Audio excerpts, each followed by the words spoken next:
See you on the other side. Stay alive. Stay alive. I got to keep it together. Keep it together.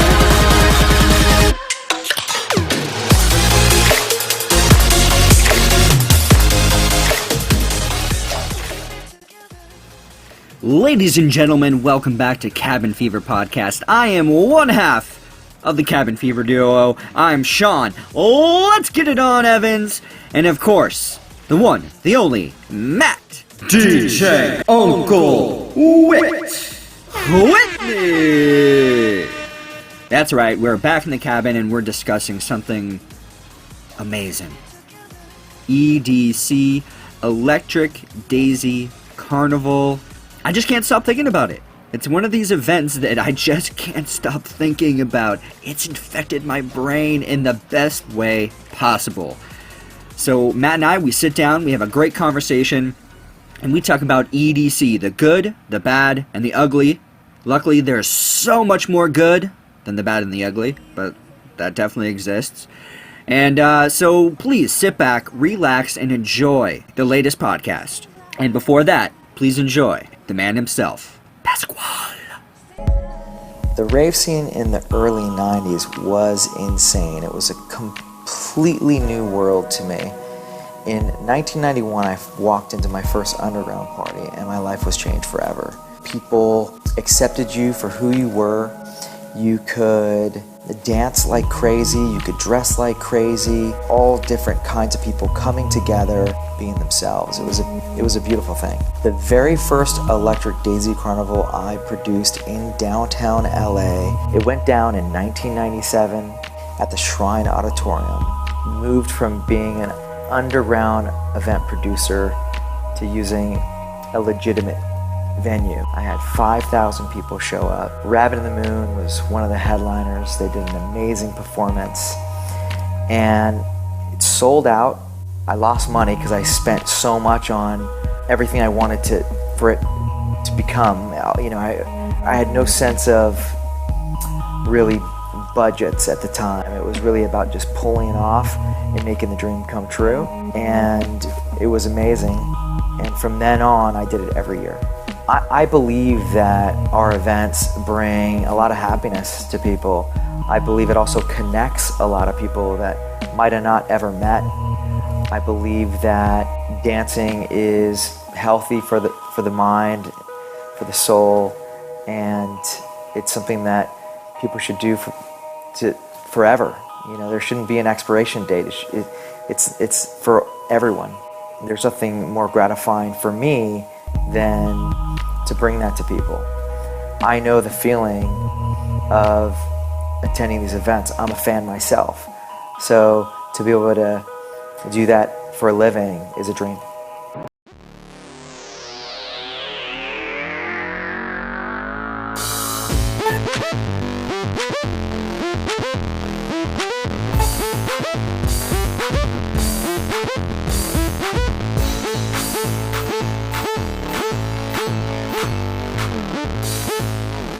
Cabin fever. All right, dude. Well, let's get into it. Matt and I, we're back in the cabin. We're back in sunny San Diego, and we're in the full swing of summer.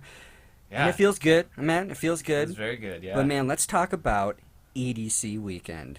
Yeah. Epic. Traffic. Should we start with the bad?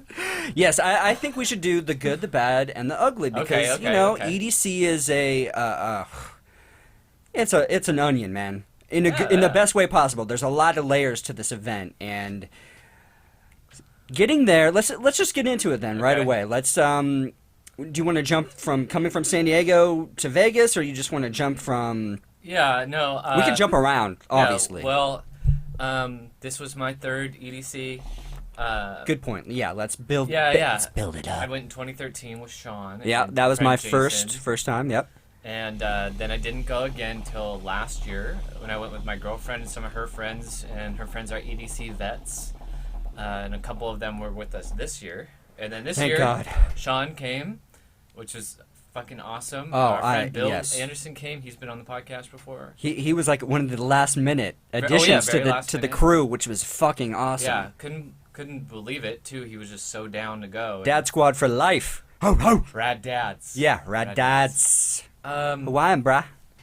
Yeah. So we had an amazing weekend, to say the least. We stayed north of the Strip at a friend's house.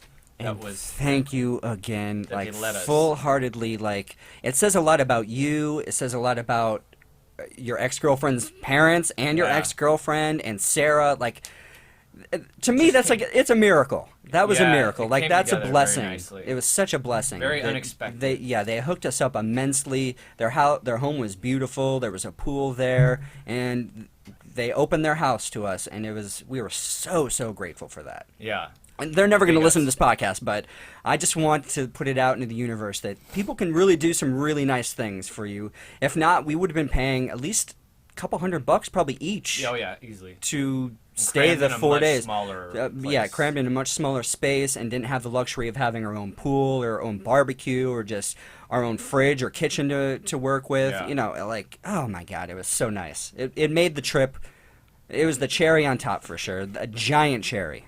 Yeah, because if you are thinking about going to EDC, which you should, Oh, yes. if you like music festivals, but maybe aren't acquainted with the whole EDM scene, it doesn't matter. Oh, yeah. Because I totally agree. You will. It's a big 3-day dance party, really, with great people.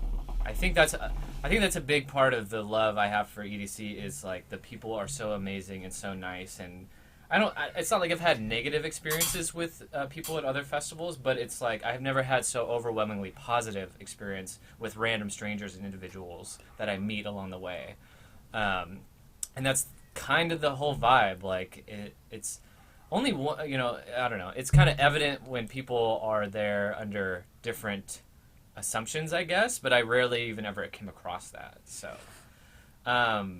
definitely go. Yes. But just know it is a journey. Oh, yeah, and and there's a lot of It can be an stress. epic one Yeah. at times. I mean, getting to Vegas, we drove, finding a place to stay, but really it's the pilgrimage because it takes place at Las Vegas Motor Speedway. It's about, if you're coming from the Strip, it's about 25 minutes, Without traffic. right, Without north Yeah. of on the 15 freeway, and there's 135,000 people a night heading in the same direction at the same time. So every year it's Along with poor truck drivers and the locals, they're like, yeah. oh yeah, it's EDC, fuck. yes. So you have a and a bunch freeway of under people. construction. Yes, that's. It seems like it's been in construction for a long time. Right. So, I guess I know I'm jumping around, but No, please. I mean, we got yeah. a lot to cover, so we can jump around. I just want to say, Buckle up, people. I was not. I should have been more prepared for that first night because I was driving, but unfortunately for me, I had breakfast that morning, and it really fucked up my stomach. And Yes. it didn't sour my mood for the evening, but I was really in like a physical pain, which was like really bizarre, and having to sit in traffic, and we're trying to follow Google Maps and it's trying to find us the best way, but it's constantly updating because there's so many people. So needless to say, we end up taking a wrong turn because a road was blocked, but we didn't know it. But Yep. some nice passerbys told us we're having to flip around, but so is everybody else, and we really get caught in this like half-hour long traffic jam where we barely moved, and people are driving on the shoulders, on the train tracks, cutting people off, like insanity, because there's only like 2 ways into this place. And I was in pain. I don't know how you did it. I don't know how you did it. Yeah. Because you want to get there and party, like Yep. so does every other motherfucker on the freeway. Yeah, So, yeah. See, that to me, that's the ugly part of EDC. And it is. you know, I was trying to like in my mind justify why do these people feel justified to driving along on the dirt on the side of the road while there's other people just stuck there, and then they decide, oh, this looks like a good place, so I'm going to jam myself in. Right. And I'm going to force this person to let me in, type of thing. Like, to me, I'm just like, what makes you think that's good to do because we're all in the same boat. We're all trying to get to the same venue. It's like we're all trying to go as fast as possible, and you're just making it worse. Yes. Like by cutting in and being very reckless and dangerous. Like there's people like getting out of their cars trying to take a piss or just trying to figure out what the fuck's going on. Right. And there's cars like driving really fast, like on the dirt, and it was mayhem for a little while. And it didn't bring me down. It was just like, what the fuck, people? Like, this is like once we get in there, it's like it really is like positivity. We're all, for the most part, I would say probably 90% of the people are like all on the same level, having a good time, enjoying what's going on around them. And to me, the whole just driving there just really took me off guard. Next year, I'll be much more prepared. Like, I'm just going to be zen. However long it takes, we're going to get there. I hope other people adopt that same way of thinking instead of cutting people. And I just hope it's better next year. And I truly think that they're planning on figuring out this driving situation, the parking lot situation. I've heard rumors about doing 2 weekends. I don't know if I like that or not. I think one awesome weekend with just mashed together with all these awesome DJs and everything is a great way of doing it. A better way is to reconstruct the parking lot for an easier way, easier exit, easier entrance, you know, right? Because it was basically one way in, one way out. So it was kind of a clusterfuck, especially the first couple of days. It's the third day that, you know, people are dropping off. They're, you know, maybe they have to go back to work, or they're just not willing to make that crazy adventure during that time frame. So maybe they go later or a lot earlier or something. I don't know. It's just a lot easier the third day. Right. But we knew that going in there. We all kind of figured, you know, it gets a little easier as you go along, but it's still really fucking shitty those first couple of days. That's why I was a little disappointed in myself. Like you said, I could have been a little bit more zen and understanding. I think the whole stomach ache just threw me off. No, totally. But, you know, normally I'm better about it. But, you know, eventually we got in. Yes. And got through security. And you just got to be patient. You know, it's just a lot of fucking people. Absolutely. And going back to what you said, what they need to do, in my opinion, is just pay for an actual parking crew. Coming in is not as bad, but it's just leaving. Yeah, leaving. They just don't have anyone guiding the cars, so what you have is people just all merging into basically 1 or 2 lanes. Exactly, yeah. And trying to leave. And, like, was it the first day? Leaving, yes, that someone got, like, a little fender bender right next to us. Yes, yeah. There were people trying to pass where there is no room, and that is not where you should be passing. And this Camaro and this other car, this Camaro's trying to make her way back into the proper lane, and then just smashes into this dude who is... We've all been there for like maybe an hour trying to get out at this point, so it's like you know, we turned off our lovely EDC love, and we're putting on the blockers like, fuck no, you're not coming in. I'm gonna keep going, and then she's like, fuck no, I'm gonna keep going, and bam, now you have to deal with this bullshit for the next couple of hours. Insurance companies involved. All you have to do is just stay in your lane, and if they, like you said.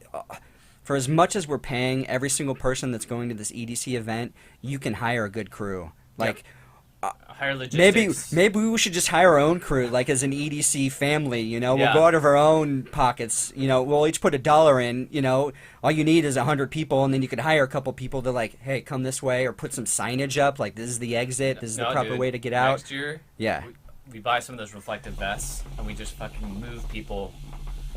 Move them forward, move them out of the way, whatever it takes to get our car out, and then we dip. I think that's all I'm gonna wear during inside EDC. Actually, it's just that vest and maybe some like sparkly shorts or something.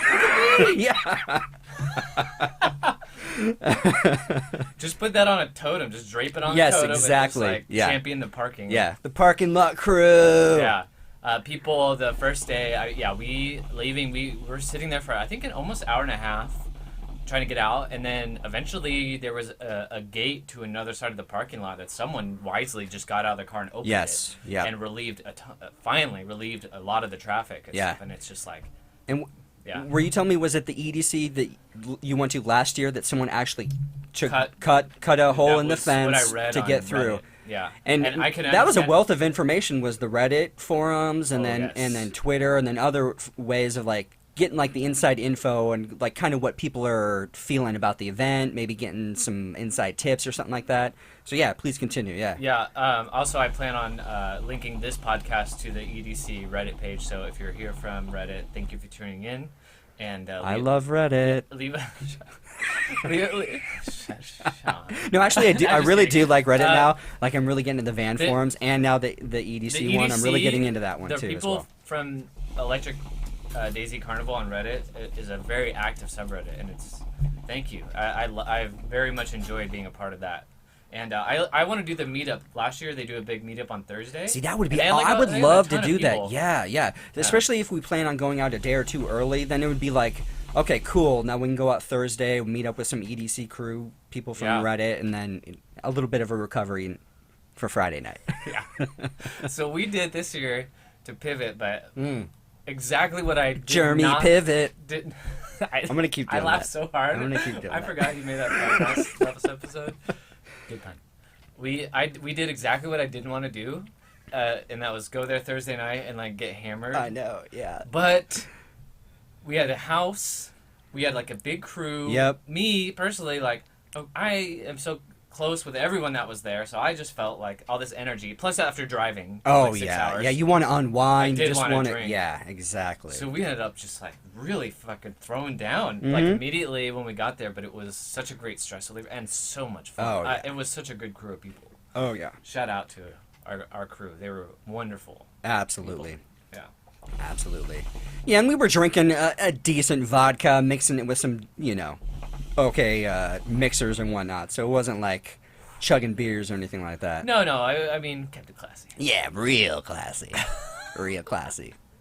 But So- it is someone got it is always better going to EDC as hydrated and as feeling good as possible. And Matt was a trooper. Like seriously, like we all knew you weren't feeling well, and then just to deal with the traffic getting there, and then it's also 90 plus degrees, and it's still fucking Yeah. hot as hell, and you're still dealing with big crowds and stuff, and music, and all the other thing that come along with fucking crazy, awesome music festival.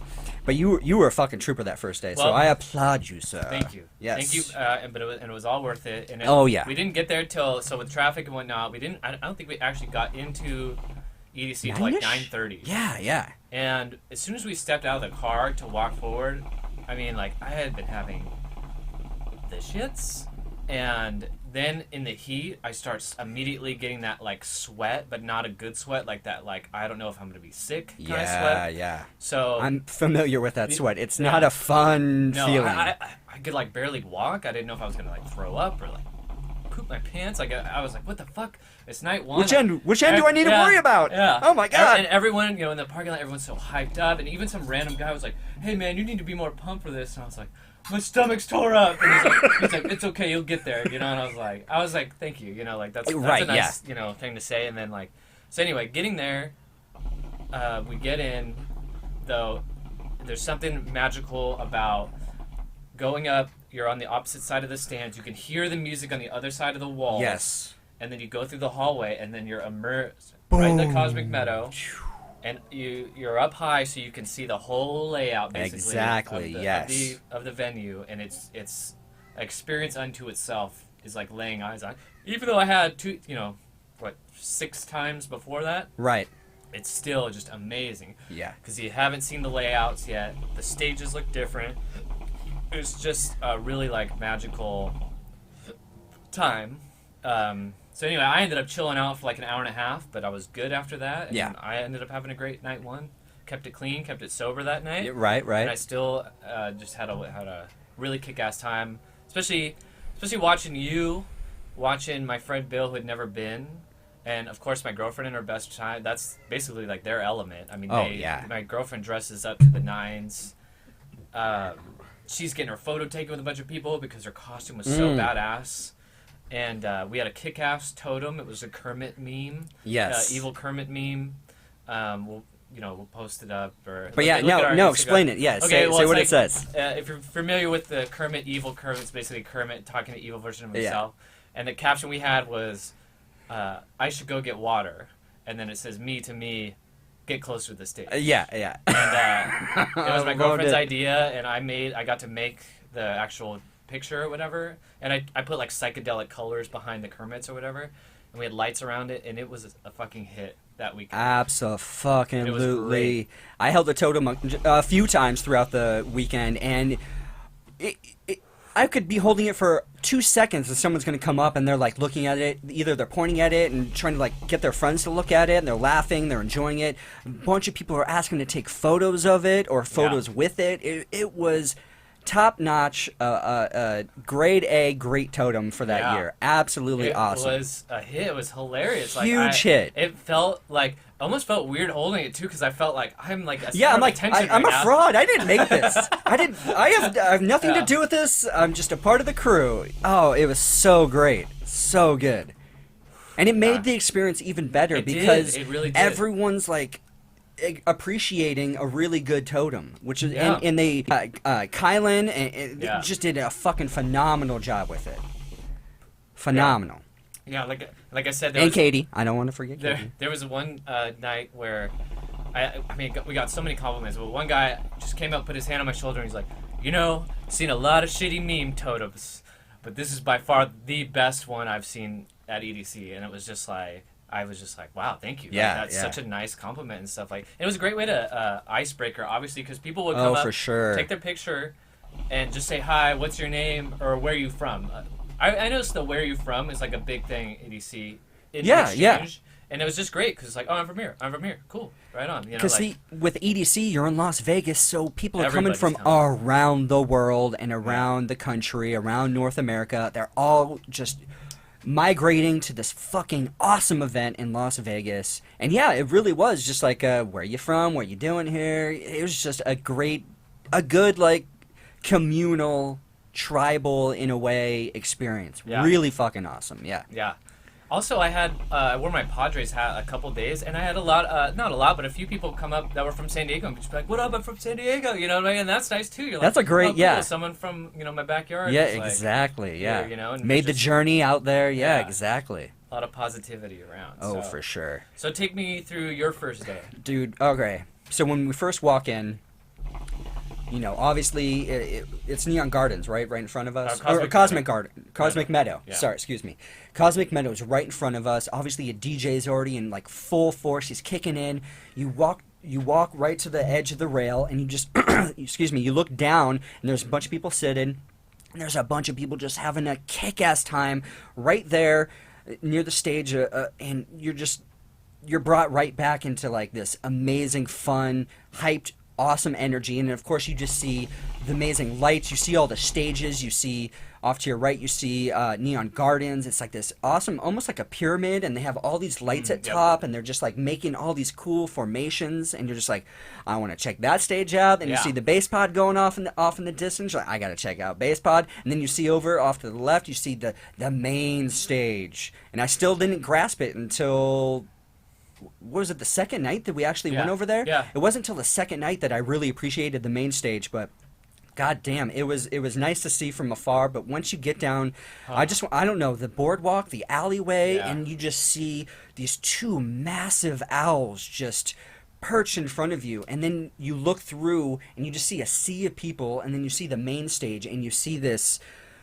EDC goddess basically just kind of with arms open welcoming you into the main stage. And it's just like, wow, this is fucking amazing. But let's go back to the first night. All right, so the first night, I'm going to be honest, like I was a little not hesitant or anything like that. I was just like, all right, I hope this is going to be fun. Like I hope this is going to be good, because like I had a good time my first experience, but I like the second time around, I truly understand EDC. I get the magic behind it.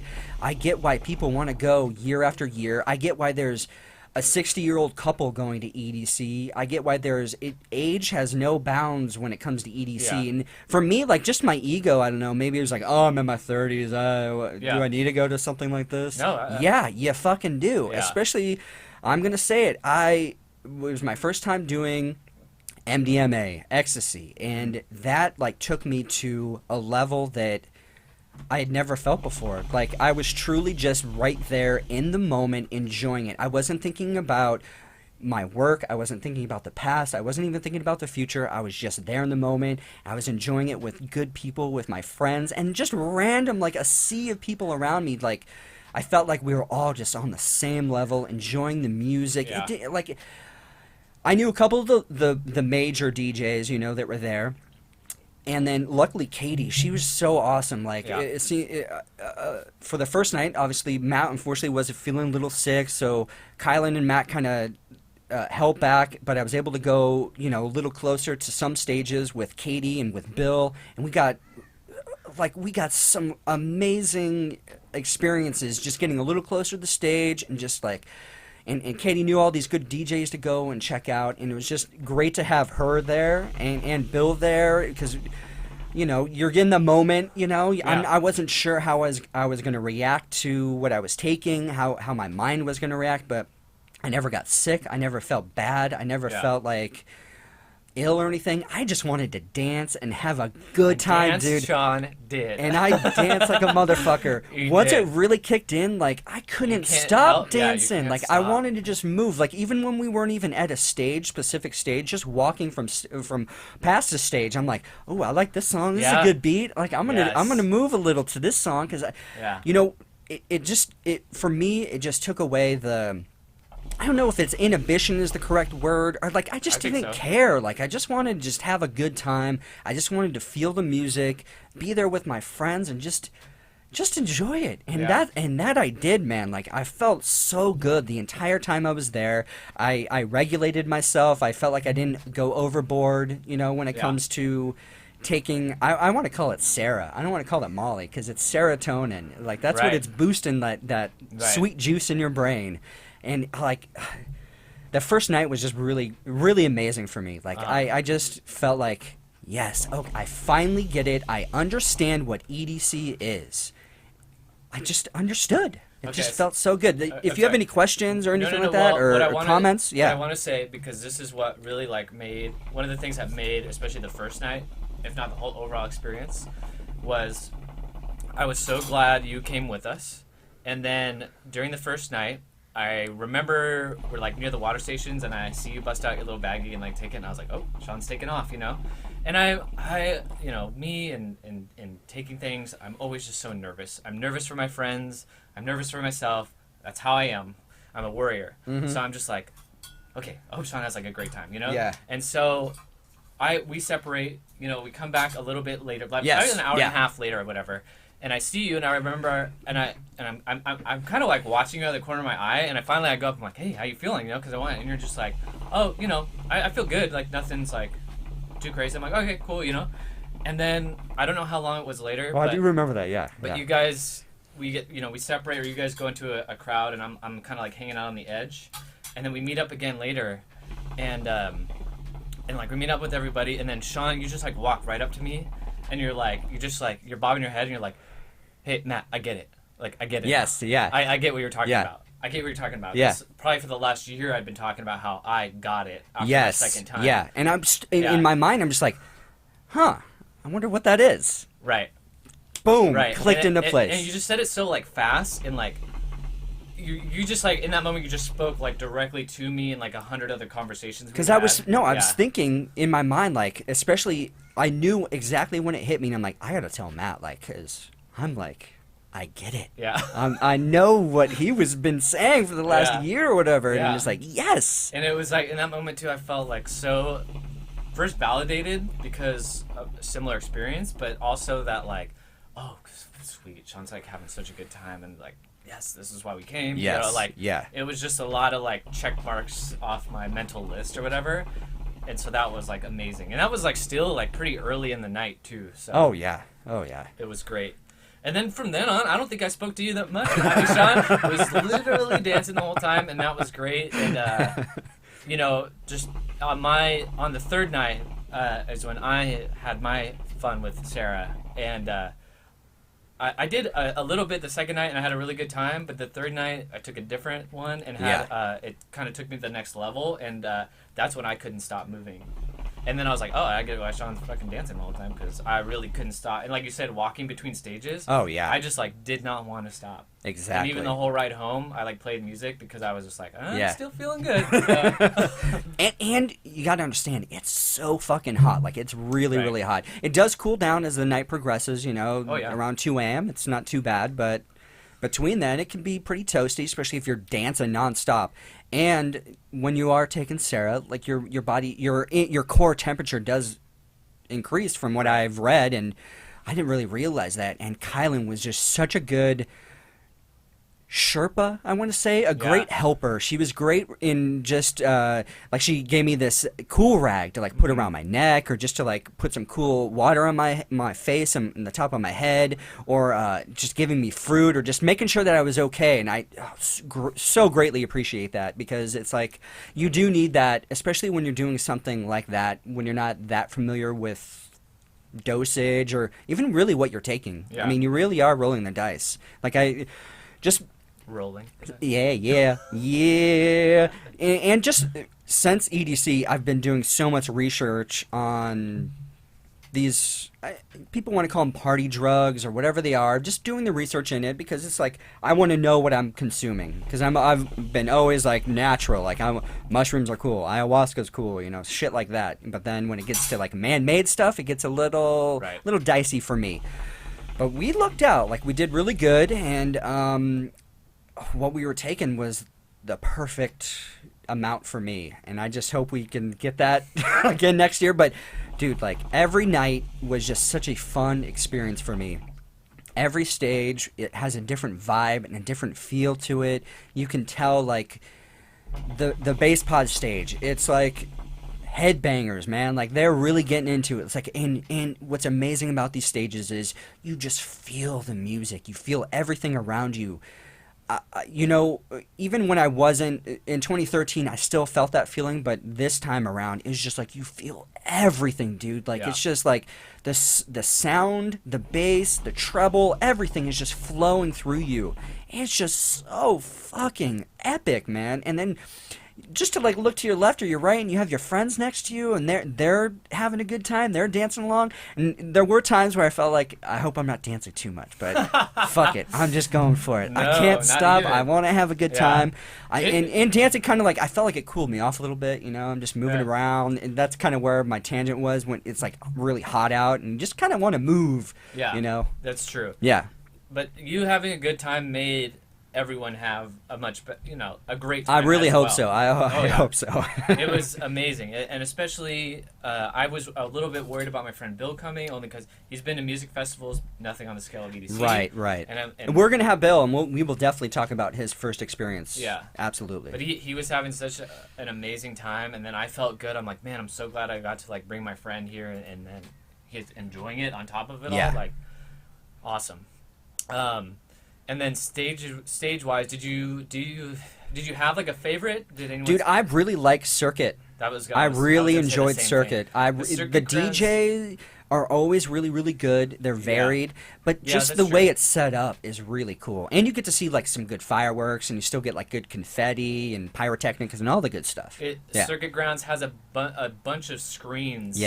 Set up almost like in a form of a shape of like a temple, I guess. Yes. Like obelisk or something. Yep. So a lot of the DJs there had these like really great, visuals to go along with the music. And then for the third night, I want to say, we ended up there. They do fireworks every night, a big fireworks show at 1:30 in the morning. I would have to say, being there with all of us together during those fireworks was primo. That was awesome. Yeah, we were pretty much under where the fireworks get shot off too, which was even more incredible on the third day.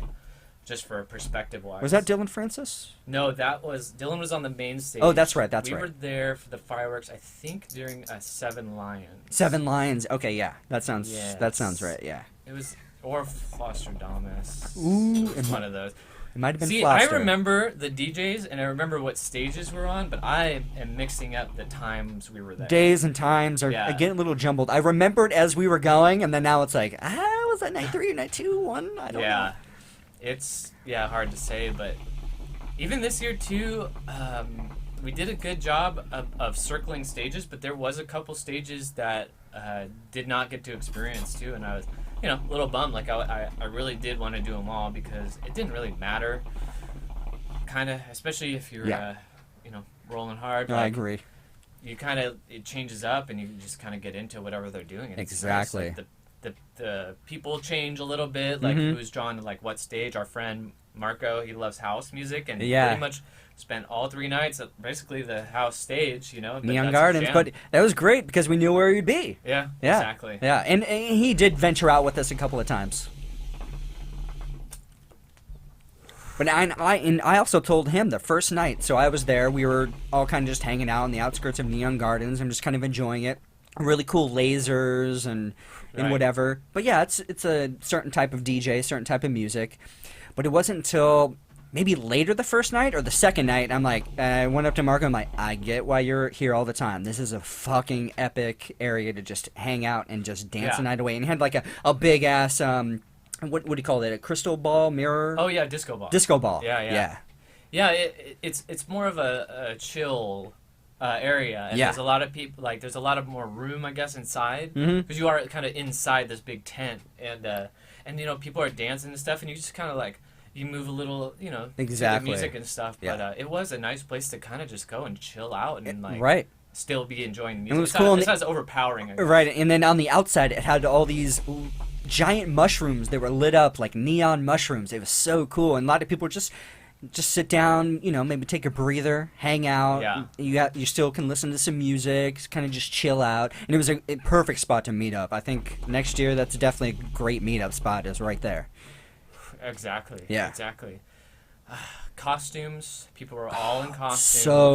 So good. Rick and Morty, man. I've got to really start getting on this Rick and Morty because it's really popular. Like, it was a big time. Yeah, there's some good cosplay.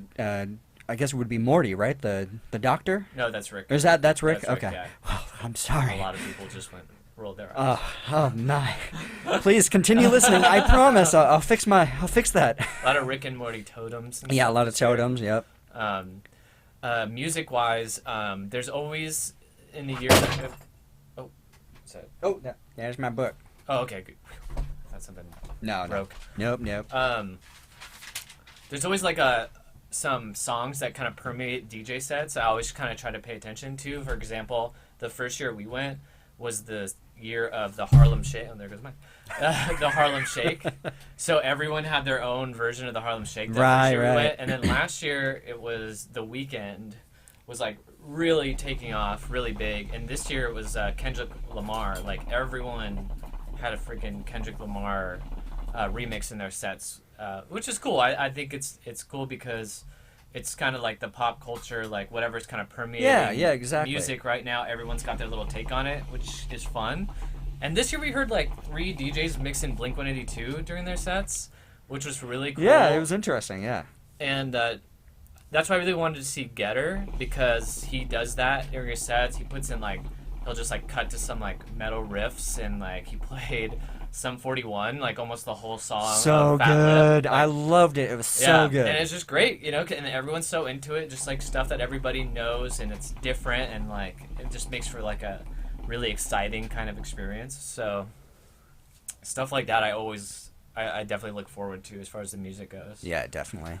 And for me, Major Lazer, he puts on such a great live show, and the visuals that are going on. I don't mind him talking or anybody else that's on his little crew up there speaking. Like, right. I was just so in the moment, and it was so much fun. It was Major Lazer, right, where he split the two sides up? Yeah. Oh my God, it was so crazy. Yeah. Such a good show live. That was pretty rad. Yeah, very cool. Definitely one of the highlights of my weekend was night 2 when we went to the main stage and saw Tiesto. He was great, and Tiesto, he's like obviously one of the major DJs that you recognize that name. Yes. But to see him live and then on the main stage, and we had pretty good visual, like good perspective on the stage, so it was like. It was awesome, but yeah, I'm sorry, I didn't mean to cut you off. Yeah, that's how I felt, because I'm like, you could tell this was a very seasoned professional DJ, because just the way his set lined up, and over the course of like over an hour, still manages to like get better as it goes along, and just when you think you're having like the time of your life, he like throws something else at you that was just like incredible. And then right towards the end of his set, he mixes in the Killers, Mr. Brightside, and I was just like, there were a couple other DJs that did some killer remixes as well, but his was the best. And I've been listening to his set over and over again, and what I didn't realize at the time, now that I can like hear it like pretty up close, is that like he plays a tiny little snippet of their song like half a minute before he actually goes into it, and it's almost like this foreshadowing. Yes. And I remember when it hit, because I was standing off to the side with our friend Jason, and I remember I heard it, and I turned to him and I went, the Killers. Just like that. Yep. And then it came on, and it was just like, oh my fucking God. This guy just took it to the next level. And it was just amazing. And all he says during his set, like he only talks like twice, he goes, EDC, I love you, you're so beautiful. Yeah. And he's got like an accent and stuff, and like he was just That's like all the English he knows, probably. Yeah, exactly. But that was such a highlight because, like I said, it's just such a professional DJ and such a great set. That was, probably one of the best that I saw. Absolutely, I totally 100% agree. And the main stage, it's progressed so much from because I told Matt beforehand, like I looked at photos from 2013, my first time going, and I had some photos of the main stage. And I thought it was amazing then, and now it has just progressed so much. It is so fucking awesome. I mean, dude, you just got to be there in person. It's hard for me to describe it to someone who's never been there, and just even watching the video or seeing photos of what the main stage was last year, I can't even imagine what it's going to be next year. It's phenomenal how it just keeps progressing. Yeah. It's really, really, really cool. It's probably, 100 yards long? Dude, okay, so in 2013, I remember the stage was completely configured differently. Yeah. All right, so it wasn't this way, it was like this. Yeah. And then a bunch of people were going in like that, and then the stage was this way, instead of you walk into like this main boulevard and you just boom, explosion. Right. So basically, if it was a football field, 2013, the stage would be like the end zone, and everyone's kind of set back from it. Right. So this year, you take the same football field, but you run the stage on the sideline. Exactly, and so it's wider, and everyone's spread out wider, which is way better. Way better. People can get such a better vantage point for it, and it's all... there's so much to look at. There's screens, and then there's obviously the goddess herself, and then those DJs are propped like right up there front and center. And so after Tiesto was Dylan Francis, and that's when I met up with you guys to get in the mix a little bit more, and we were dead center, and that was so great. And what was awesome about the bass, you could just... I didn't know Dylan Francis at all, but Katie called it. This dude is good. He put on another great DJ, put on a phenomenal set, definitely deserved to be on the main stage. Yeah. Absolutely. That's what's great too, is just like those shows we saw on the main stage, like they really brought it and really like brought their A game to such a big venue. Oh yeah. And it's just so cool because the different stages like brought something different. Like the Cosmic Meadow was a big stage on this grassy field. Yep. And it was, to me, it was much more of like a party kind of situation. People are kind of chilling in the grass. Yep. They're sitting in the stands. And there's kind of like a little bit more room, I guess, to walk around. And then, like you said, the bass pod, everyone's just like banging, like really hardcore into it. Kind of a little bit more crammed in together, but like having a great time. And then, but still, sorry to cut you off. Still, even though you're crammed, people are giving you space. You know, it's not like a rock concert where sometimes you are just in there and you are just like, there's no movement of your arms or feet or legs or anything, and you're just kind of like being rocked back and forth with whatever the wave is going type of thing. This, like, people are very respectful. If you want to dance, you can dance, you know.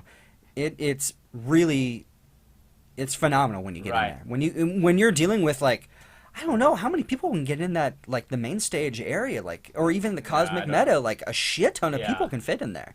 Yeah, there was thousands. There was one point where we were exiting Circuit Grounds, which is kind of the opposite end of the main stage, and whoever was coming in next was obviously a huge draw because there's all of a sudden a flood of people. So that you're really like getting in a line with your crew, like, you know, holding on to each other to cut through, and everyone's crisscrossing.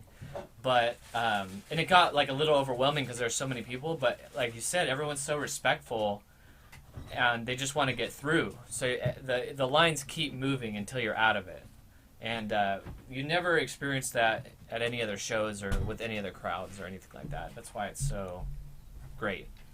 And like you could find, like at circuit grounds, you could walk along the side and find like an open pocket, and then there'd be a bunch of like open space right near the stage.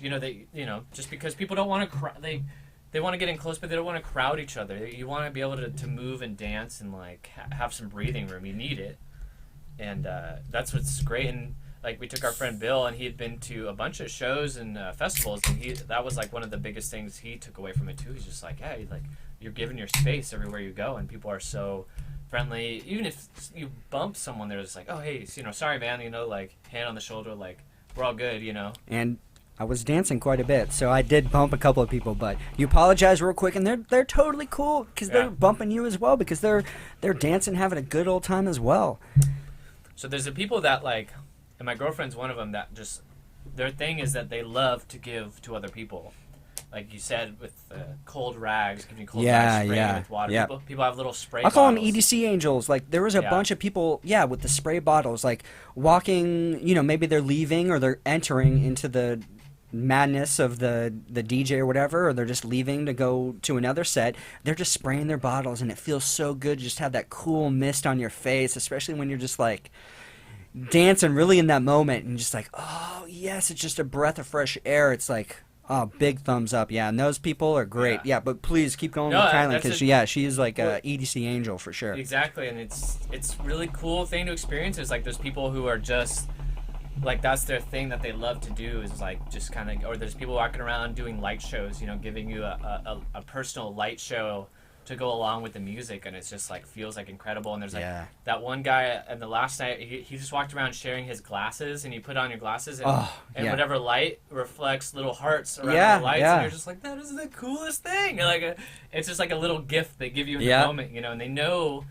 Okay, so our friend Katie, the last day, has like a Polaroid camera, like I think it's called an Instamatic.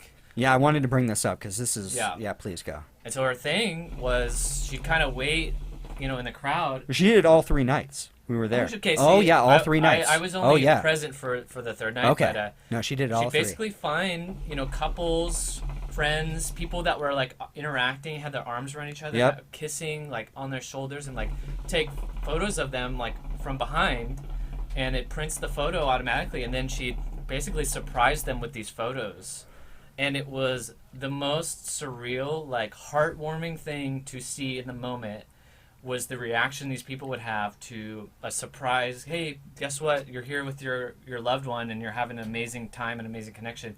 And then here's a photo to like forever memories of that. Exactly. And I a real photo. A real photo. It's so cool. And I witnessed just people break down and cry and hug, and just like it was like this incredible gift that she was giving to people. And it was like I got so caught up in watching it that it was just like it really made it filled my heart with love, because I witnessed maybe 7 or 8, maybe 10 times she did it, and that was just me witnessing it. She probably did it a bunch of other times, but throughout the 3 days, like people were so elated, so happy. People were doing the whole plur thing, exchanging the candy, bracelets, and everything, and she was really passing out just little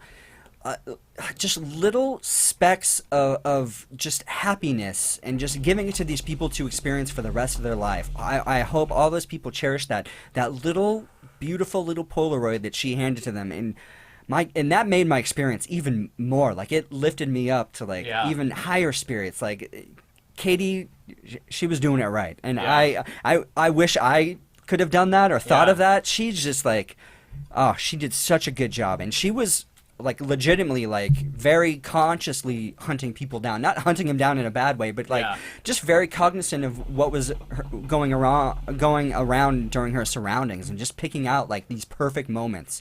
It was really, really a beautiful thing to witness, especially as a photographer. It's like it was so awesome to witness something like that. Like it brought like, it was just so awesome. Like awesome is not even the proper description of it. It is just so much better just than the that. Anticipation I started to feel as she was taking the pictures started to take over at some point, where I was just like, this is the most amazing thing to witness right now. I wish I had video.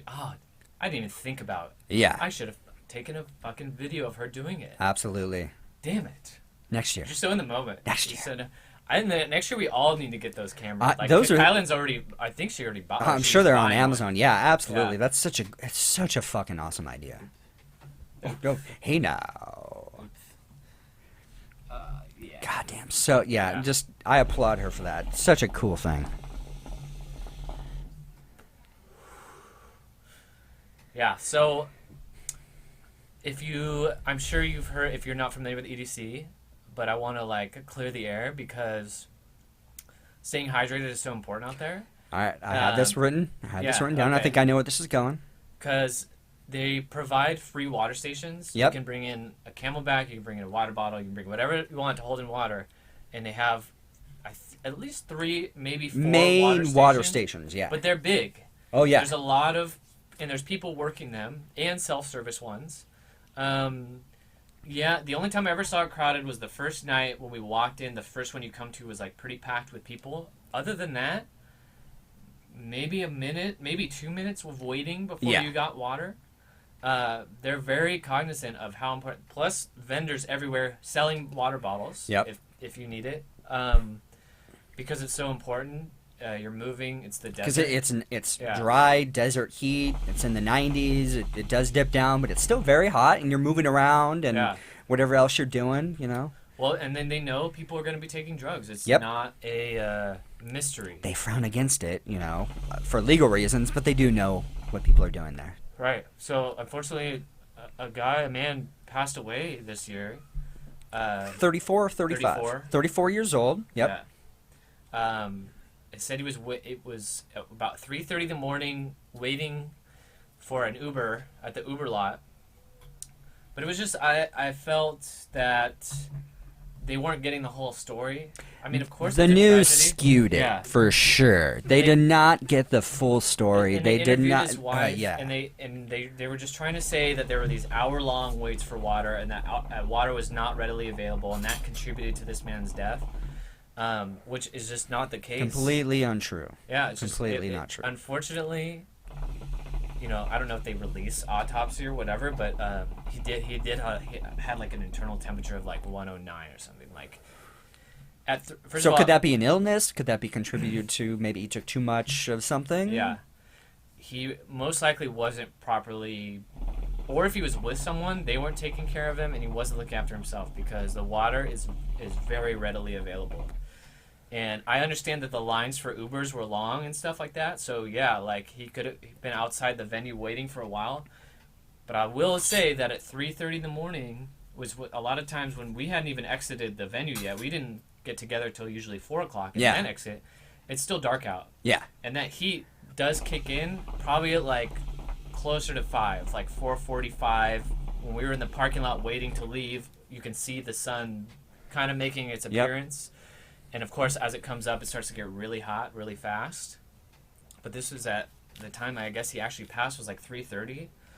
So there was just something else happening, you know, and it's unfortunate, but I would not like decry like the whole event. Oh, definitely Because of not. something Yeah. like that. Like, unfortunately, it's negligence at some point, but I don't really fault the venue at all because No, not at all. I never had a problem getting water, never had a problem waiting, but like our sign kind of made a joke of like you have to, you know, be responsible. You Oh, have yeah. to go get water. You Oh, have to go absolutely. make sure you're hydrated.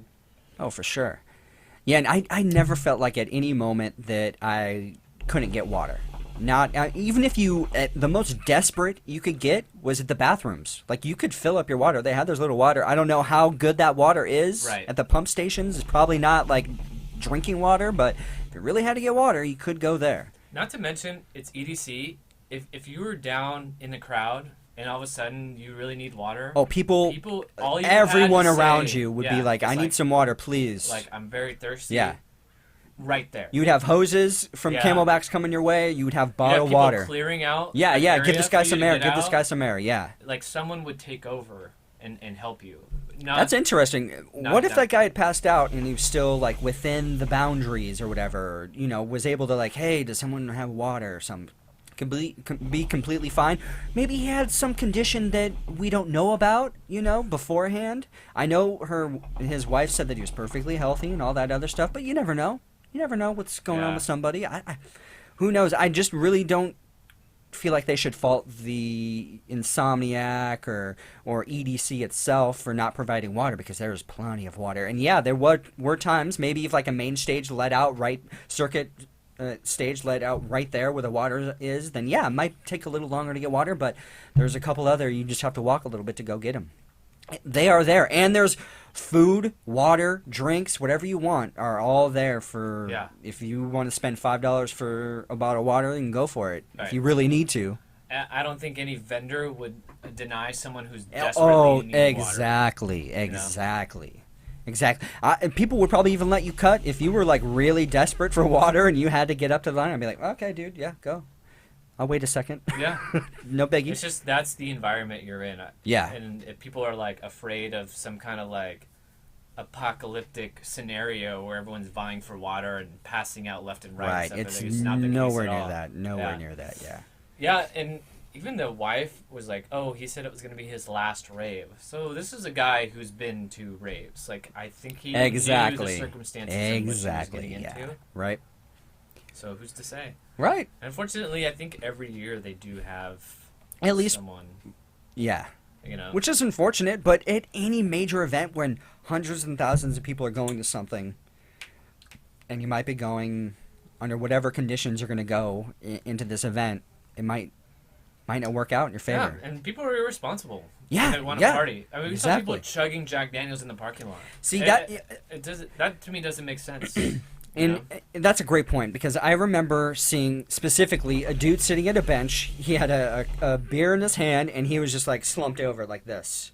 I didn't see anybody who wasn't consuming alcohol just slumped over or in a bad situation, or maybe the aggression level goes a little higher than it should go, type of thing. Like, to me, like, EDC is not like an alcohol event unless you're completely against trying other things to have a good time, or just going there completely sober and enjoying yourself. Yeah. Which is completely possible. Yeah, like our friend that was there, he was completely sober the whole time. Yeah. Just loving the music. Yeah, exactly. And he'd been multiple times. Jason's been a shit ton of times. Exactly. Alcohol dehydrates you. Mm-hmm. And that's why it's just so bad. I remember walking out in the parking lot, seeing people pass out in their cars, and it's just like, oh my god. Right. That I'm more concerned about. Yeah. Especially when you're trying to get out of EDC and you're battling possibly a drunkard. Yeah. So let's see next year. Yeah, buddy. What are some of the things you could think of right off the bat would enhance your experience preparedness wise? We talked about making it more of an event, as in taking some more time off. Yes. If we were hooked up with the same situation we have this year, a house available to us, we were talking about heading out a couple days early, having some fun in Vegas, chilling more. Actually going to the Strip maybe. Yeah, and chilling by the pool. Yep. Then not partying the day before. Yeah. Kind of resting up. Exactly. Ready to go. Or we can talk about the after, coming home. But preparedness-wise, I don't know. That was my biggest thing. No, more time. Yeah. I think you're totally right about that. More time for leading up to it, and then some recuperating time afterwards. Like just completely planning, like at least 4 or 5 days of just chilling, like decompressing, getting back into the groove of things. Because I did want to bring up. I guess we'll bring it up now. So there is such a thing as EDC depression. There is this thing where, especially if you're experimenting with whatever, you're boosting your serotonin. So the first couple of days, I'm going to be honest, like I was pretty bummed. Like once you return home? Yeah, my return back to reality, like from EDC, getting back to the cabin and like, all right, I'm back in the mix of it. I felt a little blue. Like there was some down points. And it did help going on some message boards. It helped talking with you, like texting back and forth, knowing that, okay, I'm not the only one that's like really experiencing this downward spiral. It's not really a spiral, just like, oh shit, wow, this is something different. I'm gonna have to deal with this. But and then I do want to say, after a couple of days, obviously everything gets a little bit more balanced, especially if you start eating correctly, hydrating correctly, and you try to stay in a nice happy level, and maybe you try to relive some of the EDC experiences, maybe watch some YouTube videos on what you just witnessed or things like that, or you start downloading some sets, and you still can just like kind of relive that moment, but kind of ease your way back into normal living, a normal life, I guess. Yes. I don't know. It's weird because when you're in those 3 days, especially for me, I was just so excited to just be in the moment, be in the vacation mode, Right. then just be in EDC mode and just being there and enjoying the music and all the sensory amazingness that it has to offer. And so the blues are definitely a thing when it comes to coming back from EDC. So like, Yeah. what exactly was your experience? Because I definitely I wasn't like crying, but there was moisture coming from my eyeballs, and I'm just like, I was more happy with the experience than anything. But I was just Yeah. bummed that it was over, and then I Right. had to wait a whole nother year to get back to just what EDC is, I Right. guess. Yeah. So I think it is. It's a multifaceted Yes. experience coming home. Yeah. One thing that I kept thinking about was it's just such a break from your normal life, and especially like the older you get, like you're ingrained in your work routine and stuff like that, and all that comes to a halt. And then at our age, like, when else do you get to spend 3 or 4 days just with your friends hanging out? Like, it's Yeah. not like when we're younger, when we're like looking to get together 3 nights of the week and hang out and party and stuff like that. Like, it just doesn't happen. You're so right. So right. That's like one area of it. Like, for me, I think that was a big thing too, because it's just like nonstop laughs, joking around, fucking around, then boom, you have an awesome experience Yep. at night, and then almost by like night 3, you're in like a rhythm, but then it's over. Yeah. You're in the rhythm of like, Yeah. we get ready, we sit in the traffic, we go through the security, you know what I Yeah, mean? yeah. And then Yep. we get there, And then we're like, in. Then we're like in, and we'll have all night. Yeah. It's an all night party, and then you go home, fall asleep, eat some food, boom. That is one thing too I would like to do next year is like go ahead and like go shopping and buy like a bunch of fruit, a bunch of like really healthy food. Yes, To help your I totally recovery agree. in between. I 'cause totally we're not prepared agree. for that. No more Uber Eats Mexican No, food. So no. Matt Whitney Yeah. is sick the first night. No, we're going adult style with the food next Exactly. year. We're gonna bring some good shit, and then especially if we quit this house next year during the same time frame, which would be amazing. We got a barbecue at our hands. Like we can grill up some good chicken or fish or something Yeah. healthy. You know. Some good healthy Yeah. food, salads, like Yes. because And that- I tried. I brought my salad shit, my tomatoes, and I brought some Uh-huh. avocados. I just didn't get around to getting to that healthy point. Yeah, you got to make it more of a Yes, because absolutely. honestly, taking stuff too, it just fucks with your body. Like, because I didn't even the last day, I made like burgers and hot dogs for everyone, and I could only eat like half my burger. 'cause Right, My yeah. stomach wasn't Yeah. into it, and then I ended up having to buy some food when we got to the venue, which was a great decision because it just refueled my night and just brought me to a good mood. And I was like, oh, my body needed sustenance. Yep. And so definitely looking after that. But as far as the post EDC,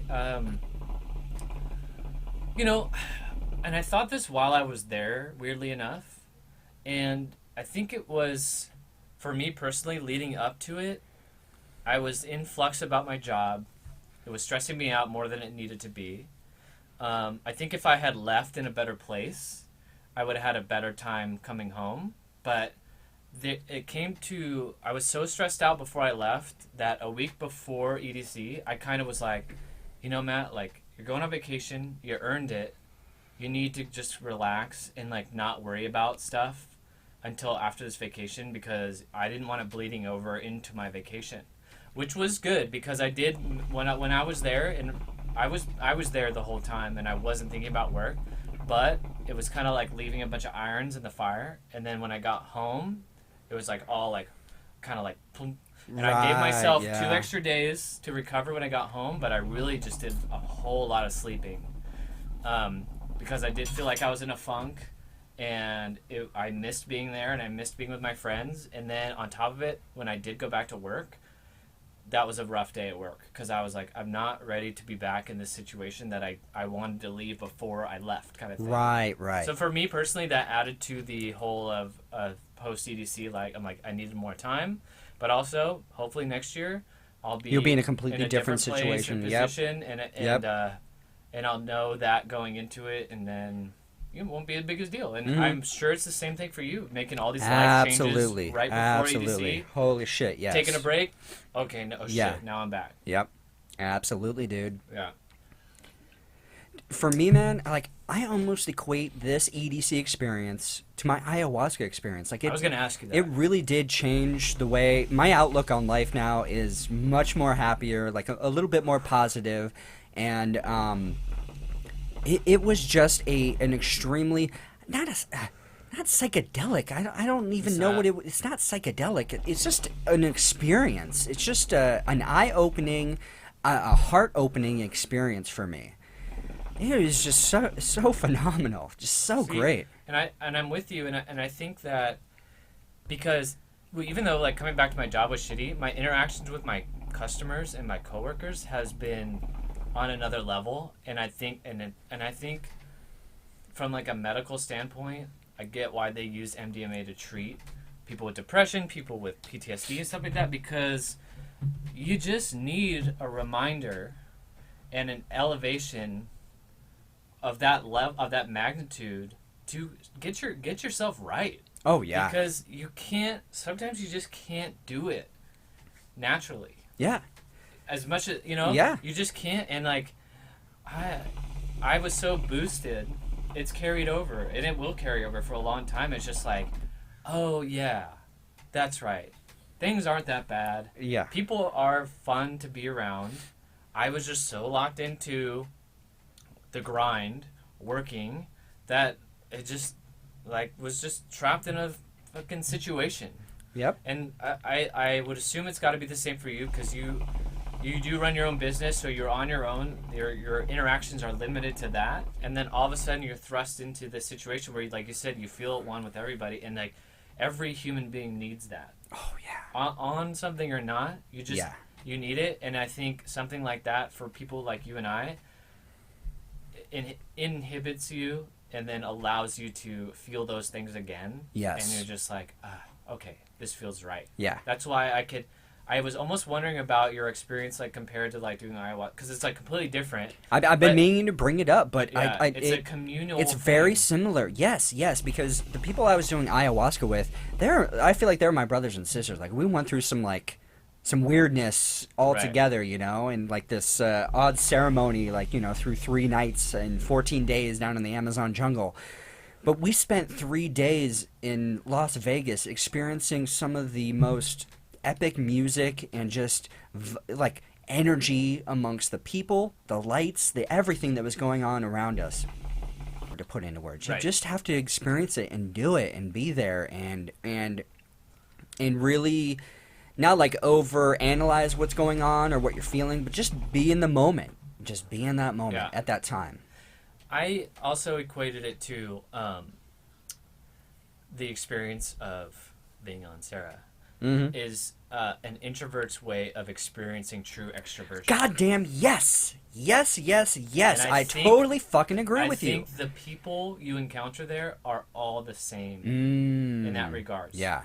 Because even if you think about the interactions that you have, they're very, like, you're not out of your mind. You're very with it. Aware. Yeah. So it's when people come and talk to you, you're like, hi, what's your name? Like, where are you from? Yeah. It's very much kind of like an introvert would be at a party. Yeah, you know what I mean? It's not going to be like, hey, what's up? You know what I mean? Like, whoa, having a good time. I'm out of my mind right now. It's not like that at all. Like, you're very aware of your surroundings. You're not confused, you're not anything.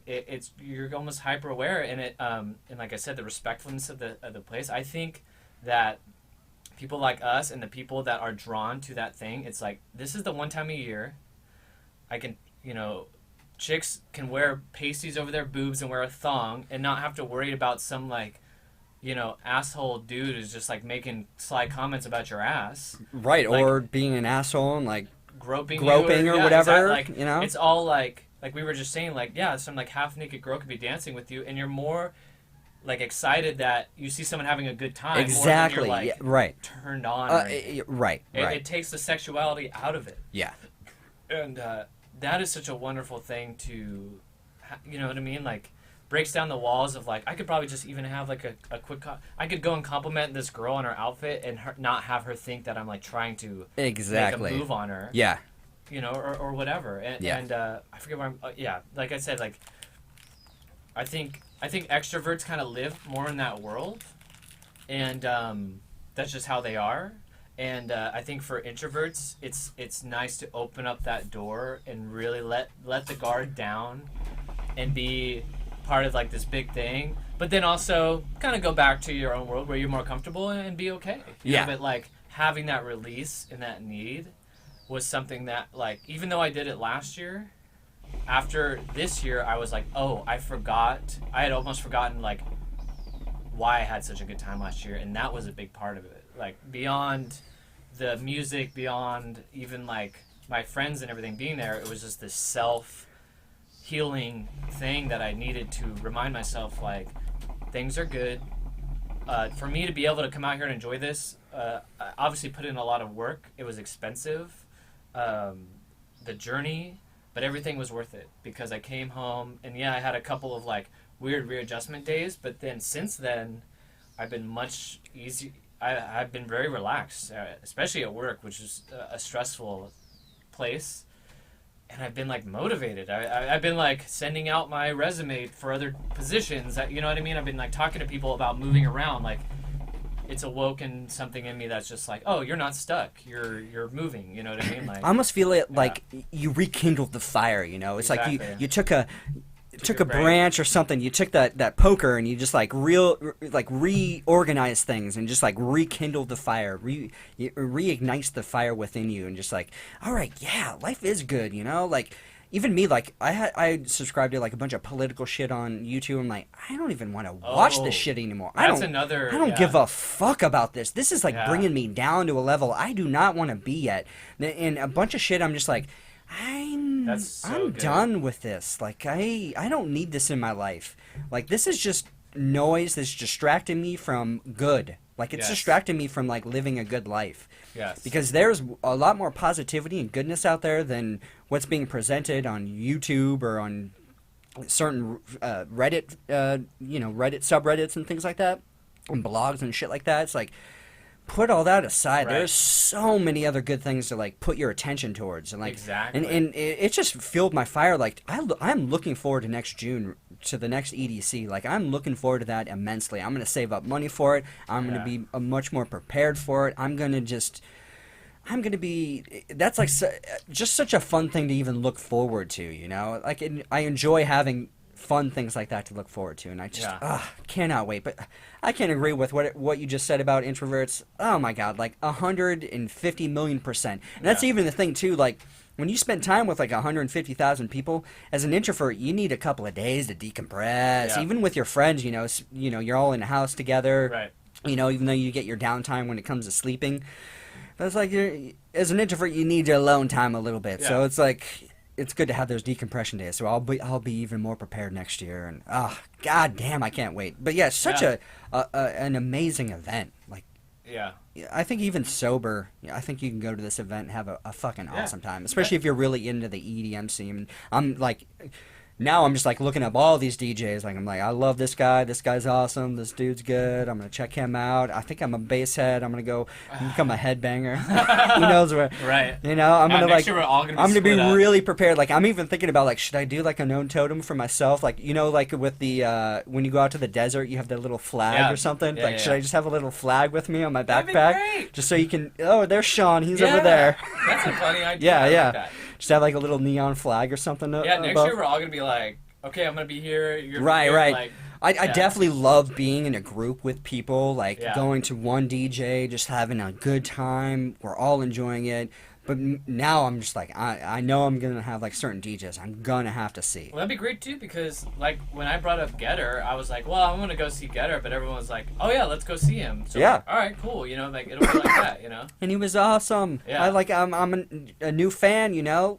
Yeah. The visuals were awesome. The music was amazing. Just the live performance is like mind blowing. You have to see these guys live. Like you can watch them online, or you can download their music or whatever. It's live is where it's at, man. That's where it's at. Yeah. I don't even care if people want to call DJs like they're not doing anything. They are doing shit up there. I like to think they're doing something up there. Well, I mean, even if they're not doing it there, they've put in a lot of time. Exactly. They've cultivated that music to, like, this is what people like to hear. Yeah. And they know people are listening to their sets from other festivals, so... Yes. Yeah. They know they got to be like, well, I got to change it up.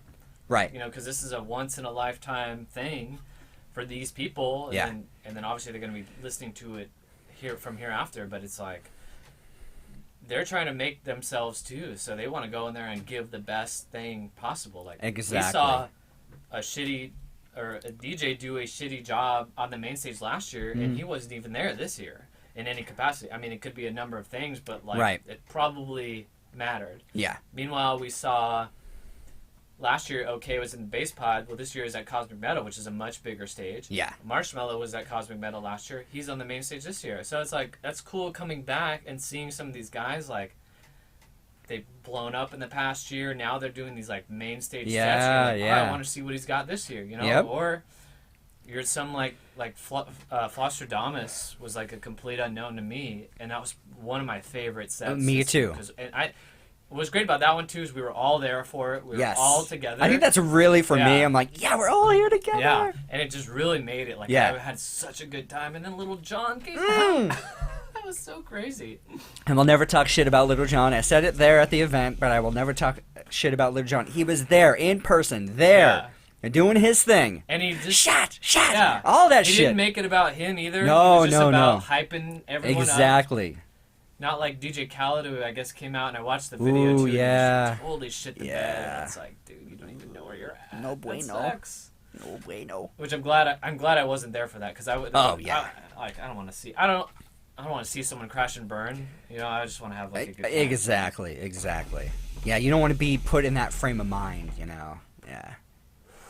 And then Drake was there. We didn't get to see Drake, but he was there at the bass pod. Who is it? I think... Bass something? It wasn't Bass Nectar, was it? No. I don't know who came out Bass for. Nectar wasn't there this year. Yeah. Yeah, Drake was there. So yeah, they had some surprise guests. Yeah, it was really pretty cool. Neat. That was fucking really cool. Just like such a whirlwind, you know? It really is. It's such a whirlwind. But just like when I came here just now, Sean had like a live stream video from one of the sets we saw. And Dadsick, and I was just sucked right back in. Oh yeah, I was getting chills watching it, and I'd seen that maybe twice already before you came over. But I was getting chills rewatching it with Matt because it was really taking me back to the moment. I remember watching this guy up there, just feeling like the bass pod stage. I'm really a fan of that stage now. That's awesome. But it's like, it takes a lot out of you. A couple of days after, I'm like, oh shit, my knee's a little fucked up. I'm gonna have to stretch a little bit more next year. No, I'm gonna have to really be like prepared, because I wasn't expecting to be like in dance mode like this entire time. Right. But I just was so in the moment and enjoying the music that I couldn't stop. Like I can't wait to be back at that moment. I can't wait to be back there again. So the one thing too that I took away from this year was that last year I was about to change jobs to the ones I have now, which is a much physical job, cardiovascular. I'm moving, I'm sweating all day long now. So this year was the first year I had no fucking problem staying up all night, dancing or whatever. I felt like it was just another day, which was awesome because the 2 times I've been there before, I literally remember having the thought of like, hope I make it to next morning. Like, I was tired. Right, you know what I mean? Yeah. And I'll just say, you know, thank goodness I was finally in shape as like a 32-year-old man too, because even on the Reddit forums, there was some guy who was like, I've been to EDC like 6 years.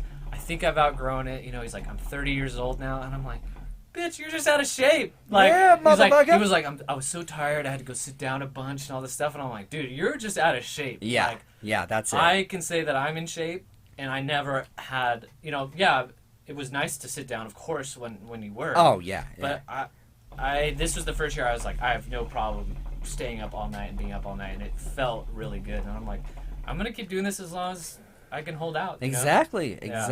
And it's even a fucking motivator to stay in shape. You want to look good. You want to Absolutely. go all night. Like Definitely. even my sister made a comment to me. She's like, I can't believe you're doing EDC again. Like, aren't you too old for it? And I was just like, no. Especially after last year, I was like, no, not really. Like, if you go, you'll know. There goes my burp again. You're fine, you know. Yeah, exactly. And see, that was foolishly, that was my worry as well. Because I would go to bed at like 10, 11, you know, that would be my pass out at that point. And then EDC is like, all right, we're just getting started at 10, 11, like really getting going. So it was a worry, but once you get in there and you're boosted up and you're good to go. And you're like, oh, it's 4 a.m. already? What the fuck? Now we gotta meet. God damn. I know. It was shit. a bummer. I was like, 4? What? All right, can we? So next year, one night at least. Even if it's my driving night, my driving day, let's do it. Let's close one of these nights out. We have to. Yeah. I was a little bummed we didn't do it at least once this year, even though I talked shit about it the year before. Yeah. I feel like that's another measure of preparedness. I want to invest in like one of those Yeti or Yeti type coolers and have a van stocked and ready to roll for the morning. Yes. And like we talked about on the way home, going through it with the mindset, fuck traffic, who cares? If it's that bad, we'll ride it out in the parking lot. Exactly. We'll have an easy up. We'll have food. We'll post up. Fruit and drinks. And we stay at least even 2 nights. Yeah, why not? Past the... maybe even the first night. Just definitely the first and second night. Yeah. Absolutely. Yeah. Just to ride it out and get as much as we can from it. Because I feel like in the moment, it's too easy to get caught up in like, oh, we got to beat the traffic.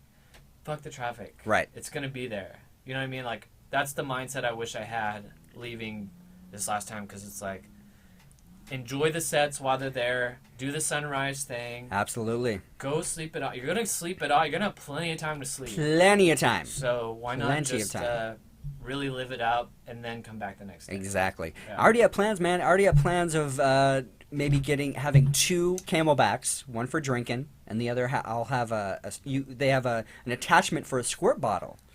Nice. So I'll have a squirt bottle, and then I'll have a little drinking water for myself. That is so genius. Yeah. I like that. Yeah.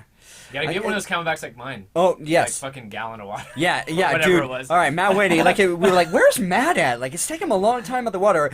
Oh, yeah, he's got a giant Camelback to fill up. I mean, it was heavy, but it was worth it. It's absolutely fucking worth it. Absolutely. Well, plus, my girlfriend didn't have a Camelback either. So It's perfect for sharing, yeah. So, yeah. But I definitely enjoyed my Camelback. Yeah, huge. for sure.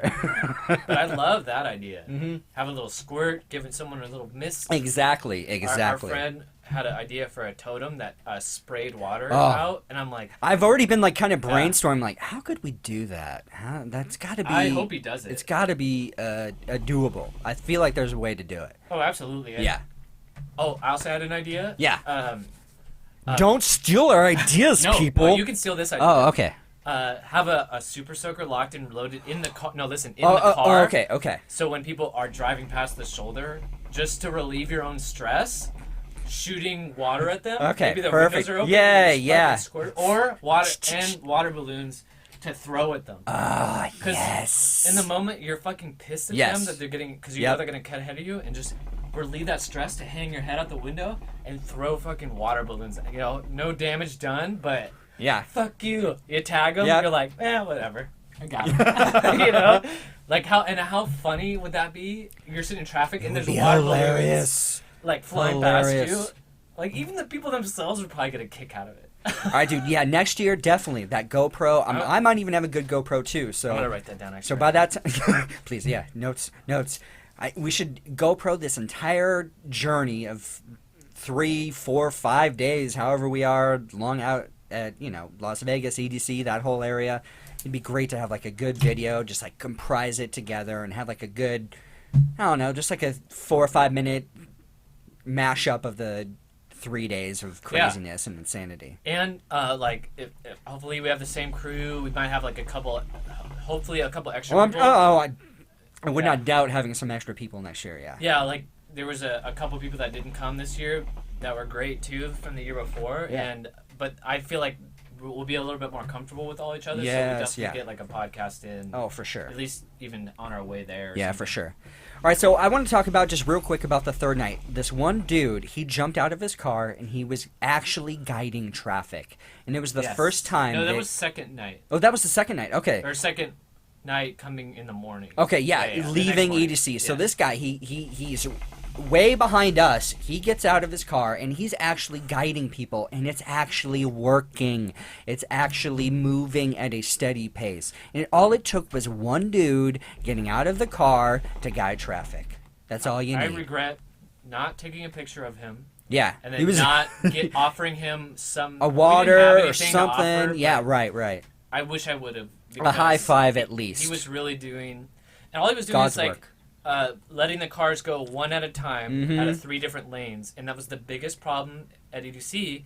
Is everyone was just trying to merge at once, just mashing at once, and inch their way in, and this guy broke it up, and fucking was a hero. A hero. Once we got up there and realized, like, oh, this is actually how it should be. Right. And then it just goes to show you, at least one person guiding traffic makes a world of difference. And the fact that they didn't have someone doing that was a fucking buzzkill. And we saw plenty of people not doing jack shit that we knew that should be doing something. Like, there was someone like standing way off in the distance, just standing there, not really doing anything, and another person just standing there, or like 3 people standing in the same area. We're like, dude, just 3 of you spread out, we'll figure the shit out. But look, that's the ugly part of EDC.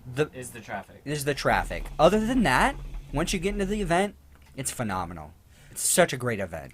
So I also have this idea, which I might do, is that, like I said, the first night, someone got wise, opened up this gate between parking lots, and it relieved a lot of the traffic in our parking lot.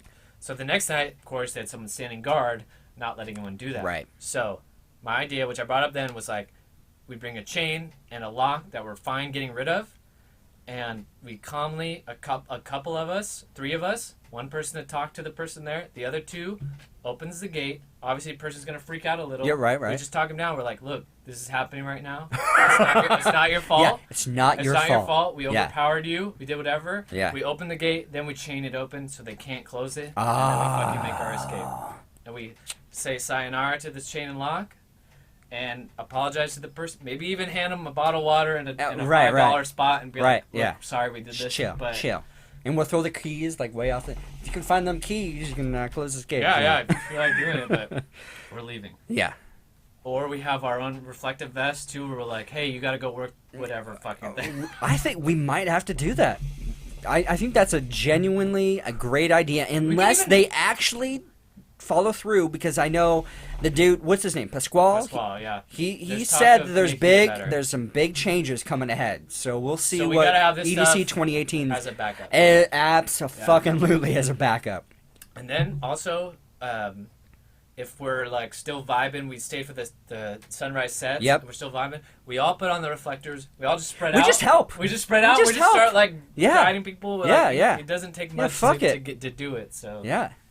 And that'll be our like EDC contribution. I would be totally down for that. I would be absolutely down for that. I'm absolutely buying the vests. You know. Oh, it's a great idea. Super cheap. It's a great idea. I'm gonna be ready. Boom. EDC.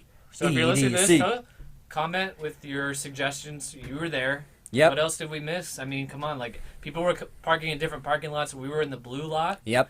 What was it? The brown lot was another lot, right? Yeah, they have a bunch of different lots all over the place. Okay. We were in the blue lot. If you were exiting the freeway on the 15, you stay to the left and then park on that side. And it was there was a lot of speculation on which way to leave the parking lot. I never tried to leave the opposite way.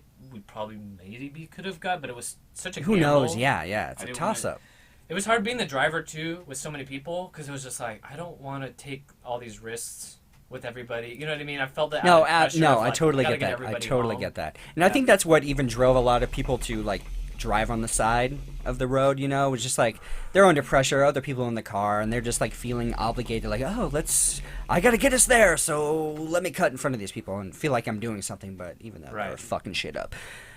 But all in all, EDC, I can't recommend it more. Like, it is a fantastic event, and if you're going next year to 2018, Cabin Fever, look us up. We will definitely, leading up to EDC 2018, we'll be doing more podcasts.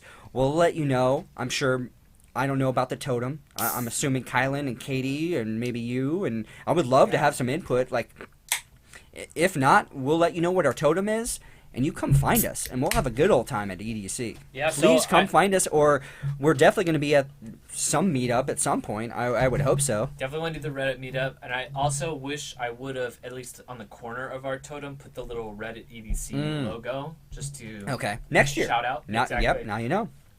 Just so, like, we're all in the same family there, which would be really cool. They had a big turnout at the EDC where they took a picture and said they all met at like Treasure Island or something. Oh, nice. As far as I know, they all just went and hung out by this like statue and just said what up to each other. Oh, and, cool. I'm like, that's really neat. See, what's awesome about that is like, you just see screen names, popping up, on Reddit. It's like, it's awesome to like meet people in person who are just as passionate and like into the same event that you're into, and you all get to meet up. That's magical. That's a cool thing. That's the internet. That's connection. That's the simulation. That's getting us all together, to have like a fun kick-ass time. And I know, and I posted the picture too. Some people were commenting like, "Oh, I took a picture with you. I took a picture of your totem. We were all laughing about it." I'm like, "Oh, that's cool." Like, if I would have opened that other door, they probably would have been like, "Hey, what's up?" Right? Yeah. Like that. I'm like, even better, Yeah, it's cool. I mean, after my third year too, I honestly feel like I am a veteran now because of like my understanding, obviously, of the event itself. But my level of comfort this year was just, even when I was sick and walked in, I felt okay. I felt like, I'm not feeling good, but like I'm not like, I don't know about this place. Right. Too many people. Like, it was more of like, oh, I've been here, I've done this. Like, let's get this party started. Let me make sure my friends are having a good time. Let's do it, you know what I mean? Like, and I could only imagine it's going to be even that much more next year. Oh yeah, absolutely. I can't believe how much more I appreciate it from the first time to the second time.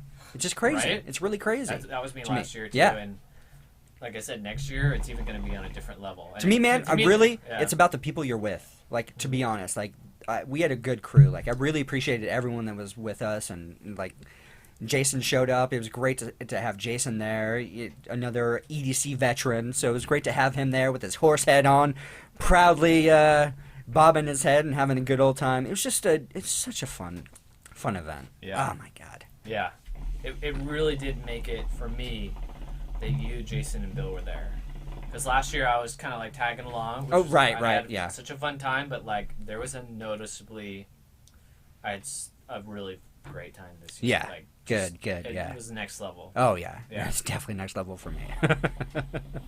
That's for sure. All right, dude. So we're almost at 1:30 here. Wow. We're cooking with this podcast here. EDC, baby. So do you have any recommendations or anything like that? Do you have anything in the books? I didn't. Besides EDC itself? Well, you were talking about earlier that, like, you came home and it's like a unsubscribe from all these things and stuff. Right. I just wanted to touch on that, too, because... Yes, please. I did the same thing. Like, okay. Nice. I logged on to Facebook and I'm like, don't need this. Yep. Didn't get on Facebook for like a few days other than like EDC related stuff. Even my podcasts that I listened to didn't get back into them. I was like really like just podcasts are great, but I just felt so good. Like I was like I don't even need any like distractions or whatever. And then just listen to music when I was on the road and stuff like that. This is not leading to a recommendation. I was just saying I did the same thing. You know what I mean? Like, right. Yeah. You really do kind of, I guess after feeling so good, just realize kind of like the world you encapsulate yourself in a little bit. Right. You know, and it was great to break free from that. Yeah, absolutely. And I didn't even know it until I did it. Yeah. So that's the recommendation. Just break fucking free from your every everyday grind, you know? Even the things you find stimulating, maybe break free from that shit. Because podcasts, they're great, but you can get caught up in that shit a little bit. You're lacking your human connection. Exactly. So for my recommendations, I'm just gonna recommend a shit ton of DJs that we got to see throughout the week.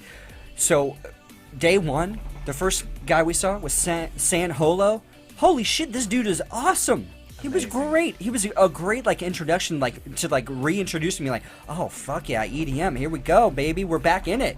All right, and then we saw Zed. Zed that's right. was such a phenomenal set. The dude put on such a goddamn good show. He's touring and that's when I was peaking like a motherfucking during Zed. Oh my god, it was so good. Major Lazer, can't recommend him enough. If you can see him live, the visuals, the music, it's all around just a fun, good show. You're going to be pumped up for a long time. Let me glom onto that. Yeah, please do. Major Lazer was the best set I saw the first year at EDC we went to. Yes, I agree. If you look up Major Lazer on Spotify, the songs are good, but they're more mellow. Look up the live sets because they're incredibly high energy. Yes. Such a vast difference from the music they release, in my opinion. Yeah, which is weird. It was right? weird. So that's just do that. Okay. All right, and then we got Duke. Is it Duke Dumont? Dumont. Yes. Very good, extremely good. I was blown away. I wasn't really expecting much, but he was awesome. And then of course Tiesto. We got Dylan Francis, also very very good. Another Katie recommendation. She brought me to Dylan. Dat Stick. Holy shit. Yeah. When you see these dudes live and you're just feeling that fucking everything. Just as Raiden from Mortal Kombat. If you watch can't get better than that. His whole light up hat and everything. Yeah. Fucking sick. And then Gator. Really good. A great Matt recommendation right there. We saw Marshmello. We saw OK. I love that guy. I wish the sexy saxophone guy was there, but definitely a highlight. Yeah, he was very good. Peak. And then of course Floster Damas, and then who's Seven Lions. Seven Lions was beautiful. Very good. Very good. I had a great time because that was Katie's favorite artist too. Yeah. And I never really listened, and we were in the moment. I was just I don't know why you like them so much. Exactly. It's not as intense in your face. Yep. But it's got a little of everything, I guess you could say. So that was wonderful. Yeah. All right, everybody. Great recommendations. Yeah, great recommendations. So if you guys have any recommendations for DJs you guys saw at EDC, or just maybe not even at EDC, maybe one of these other cool events that are going on or around the world. What is it? Crossfest or Crossfaded or something? Crossfest. That's Crossfest. San Diego's thing. Yeah, that's another thing. And yeah, there's a bunch of different events all over the world that have EDM. Hard Summer's coming yeah, up. Yep, Hard Summer. So yeah, if you have any recommendations for music or anything like that, I'm down. Matt's down. So please give us your recommendations. Should we do the whole? You can find me at Sean Evans Photo at SeanEvansphoto, and that's on Instagram. Please follow me on Instagram, Snapchat, Facebook, all that other good stuff. And I'm at PacMat on Twitter and PacMatatat. If you can figure that out. Yeah. A lot of teas. But I posted a bunch of pictures on my Instagram. Do you have a Reddit handle that you go by? PacMatattack. Matattack. Yeah. CK at the end? Yeah. Okay. Is my Reddit thing. And find me on there. We look forward to connecting with a lot more of you guys. Absolutely. Definitely. And then you can find Cabin Fever Podcast on Twitter at Cabin Fever Pod. And then you can find us on Facebook and all the podcasting platforms, Cabin Fever Podcast. Thank you, everybody. Heart, love, plur, anything. Yes, love, I gotta give him that plur shit. Plur into the parking lot. Plur. Yeah, plur on the way there and plur on, yeah. You didn't get to really everywhere. Experience too much of that. See that? That's what I did a lot last time. I did experience some cool stuff when I was in the groove and with other people and experiencing fun stuff like that. But yeah, I really need to get into that whole plur thing. I didn't quite understand it, but I think I'm getting there. I'm getting there. It's really a random. You feel like, okay, well. Why not? During the podcast, baby. Yeah, we were at the Bass Pod stage. Yeah. And I was with Kylan, and there was this guy, a big dude, and he was his little candy on his neck said "Rave Jesus," and he had like a big beard and stuff. And so I don't know, Kyle and him are like just talking about whatever, and he takes out his backpack and he busts out a fan that he gives to Kylan as a gift. Oh, I remember this. And he goes, I remember this. He goes, I bought like 30 of these on eBay for like $10. Yeah. And it was a godsend. It was like one of those things that you experience at EDC, these like tiny little gifts, whether it's just a spray in the face, a fucking fan that you give to someone. A cheap little plastic fan, like you just like, it's a little paper mache thing, you spread it open and you just fan your face, or the people around you is like awesome. And then you know, one person just initiates plur, like you wear your candy, you collect your candy, you all right, make your candy. what does the plur mean? Peace, love, unity, respect. Yes, okay. And a lot of people make candy, which is basically just wrist bracelets, perlers they're called, and you make cool little designs and stuff like that. And basically you just connect, you do a little initiation with your hands, you make a heart, and then you grab their hand, and then you basically like pick one out that you feel like giving, and then they give one to you, and then you give one back, right? Yeah, it's just a neat little exchange of like, in the moment, like thank you, you know, celebration. And I saw Katie did that a bunch of times with the photographs and just exchanging. I'm like, wow, that's a really cool thing. Yeah. So next year, you'll already have some. Yes. And we can all get together and make. We this year, but Kyla and I. Next year we definitely will. We definitely will. So, absolutely. And that's a really fulfilling thing too, because you kind of make a design that you like. Like last year, I made the emoticon with the sunglasses because it's my favorite one, and ended up giving it away to someone. And you're like, oh, it's cool. It's a nice gift, and you know, who knows if that'll be passed along to somebody else down the road. That's a cool thing. It's a nice little gift. Kyla, my girlfriend, she made candies for everyone's kind of. Oh, it was awesome. Yeah, it was really cool. Little, like gift. It was. Yeah, I still got mine. Cool. Yeah. Yep. I cherish it. So yeah. Also recommend, if you're on Reddit, go to the spelled out Electric Daisy Carnival subreddit and add it. Awesome. Cool. Thank you, everybody. We appreciate it. We'll see you at EDC 2018. I'm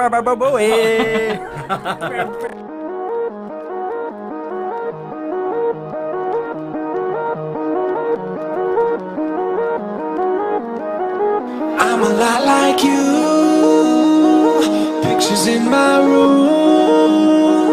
People I once knew, and hearts I can't untangle from my own. I go in my head, hanging by a thread, drifting through her hair. One day you will find that it's time to get your hopes up. They try to kick me, but I won't budge. Ooh.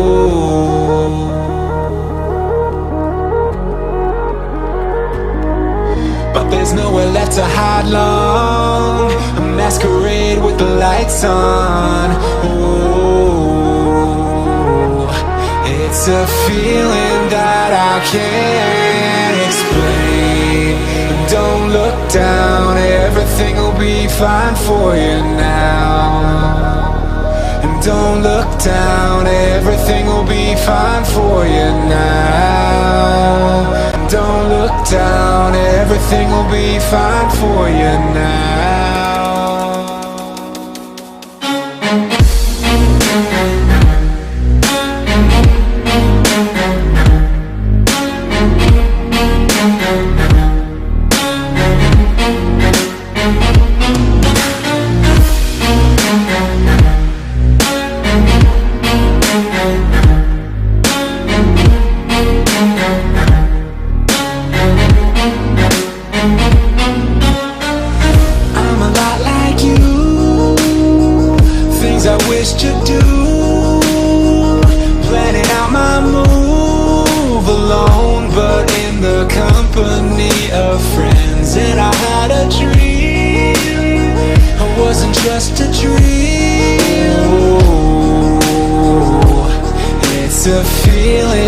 Just can't contain.